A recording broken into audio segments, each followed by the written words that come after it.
बच्चों, आज हम करते हैं 10th क्लास 9.1 का सेकंड क्वेश्चन। ठीक है, चलो क्वेश्चन को हम पढ़ते हैं। A tree breaks due to storm. Storm की वजह से, तूफान की वजह से एक ट्री क्या हो जाता है, टूट जाता है। एंड जो ब्रोकन पार्ट है वो बेंड हो जाता है सो दैट द टॉप, कैसे कि जो टॉप होता है ट्री का वो टच करता है ग्राउंड से। ठीक है, and make in an angle of 30 degree, और एंगल बनाता है 30 डिग्री का। चलो हम डायग्राम के थ्रू समझते हैं। देखिए ये हमारा डायग्राम है, ये हमारा ट्री है। ओके, ए सी ये हमारा ट्री है, और ये कहाँ से, यहाँ से टूट जाता है, और टूटने के बाद ये जो इसका टॉप रहता है ये टच कर जाता है ग्राउंड से। जब ये ग्राउंड से टच करता है तो यहाँ पे एंगल बनाता है 30 डिग्री। ओके, उसके बाद उसने क्या बोला है, जो the distance between the foot of the tree, जो डिस्टेंस है किसके बीच का, foot of the tree to the point where the top touches the ground. ये जो ट्री का फुट है यहाँ से लेके और जहाँ से ये जो टॉप टच कराता है यहाँ से यहाँ तक की इनकी लेंथ हमारी 8 मीटर दी है। Find the height of the tree, हमको ट्री की हाइट बतानी है। ओके, अब देखते हैं हम यहाँ पे, ये क्या है, ये वाली लेंथ इसके इक्वल होगी, क्योंकि भाई ये वाला पार्ट टूट के यहीं पे टच करा तो ये वाली लेंथ इसके इक्वल होगी। चलो हम इसे कॉपी में करते हैं। चलो हम पहले डायग्राम बना लेते हैं। हमारा डायग्राम, ये ट्री है, ठीक है, ये ग्राउंड है, और ये यहाँ से टूट के कहाँ पे टच कर गया, ग्राउंड में, और यहाँ पे एंगल बना दिया इन्होंने 30 डिग्री का। ठीक है, ए बी सी डी। यहाँ पे करने के बाद क्या करेंगे, इन्होंने बोला ये जो ट्री का फुट है और यहाँ पे जहाँ पे टच करा ये लेंथ हमें दे रखी है 8 मीटर। ओके, अब ट्री की जो लेंथ है वो क्या हुई हमारी, यानी ए सी, और ए सी को हम क्या कह सकते हैं, किससे मिलके बनी, A B plus B C. अब हमको ये पता है ये वाली लेंथ इसके इक्वल है। क्यों, क्योंकि ये वाला पार्ट टूट के यहाँ पे ज्वाइन हो गया था।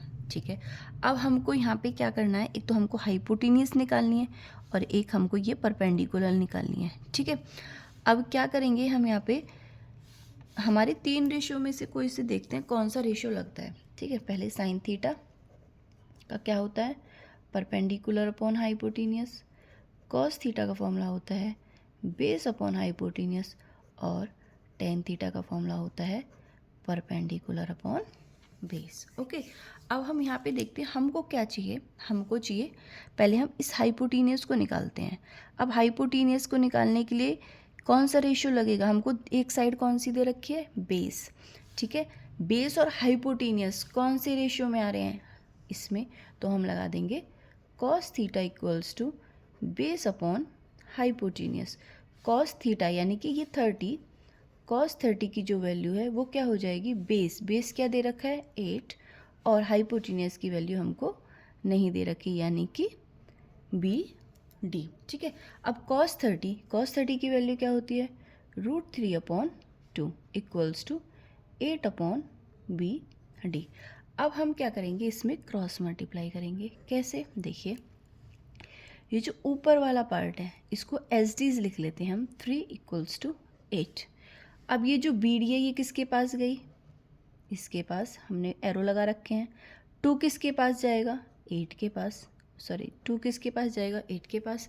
8 2 ज़ा 16 इक्वल्स टू, ये इसके साथ मल्टीप्लाई में आ गई बी डी इक्वल्स टू, तो ये दोबारा इसके नीचे क्या चली जाएगी, डिवाइड में। ठीक है, तो हमारी ये जो बी डी है इसकी लेंथ हमारी क्या आ गई, 16 अपॉन √3। अब हमको चाहिए बी सी, तो हम क्या करते हैं, देखो परपेंडिकुलर और हमारे पास क्या है, बेस, यानी कि परपेंडिकुलर और बेस किसके अंदर है, टेन थीटा। तो हम क्या करेंगे, ये वाला रेशियो लगाएंगे, tan theta equals to perpendicular upon base. Tan और थीटा की वैल्यू क्या, 30 डिग्री इक्वल्स टू परपेंडिकुलर की वैल्यू हमको नहीं दे रखी बी सी, और बेस की वैल्यू क्या दे रखी है 8। टेन 30 की वैल्यू क्या होती है 1 upon √3 equals to B C नहीं दे रखी, और अपॉन 8। फिर सेम हम करेंगे क्रॉस, यानी कि ऊपर वाले पार्ट को एस डीज लिख लो, बी सी 8 को इसके पास पहुंचा दो, ठीक है, √3 को बी सी के पास पहुंचा दो। ओके, एंड 8 1 जा 8 और BC √3। ओके, अब 8 को एज इट इज रहने देते हैं, BC के साथ मल्टीप्लाई में है √3 और ये डिवाइड में आ जाएगा √3। हमारी BC की लेंथ ये आई और BD की लेंथ ये आई। ये जो BD है यही हमारा किसके इक्वल है, AB के।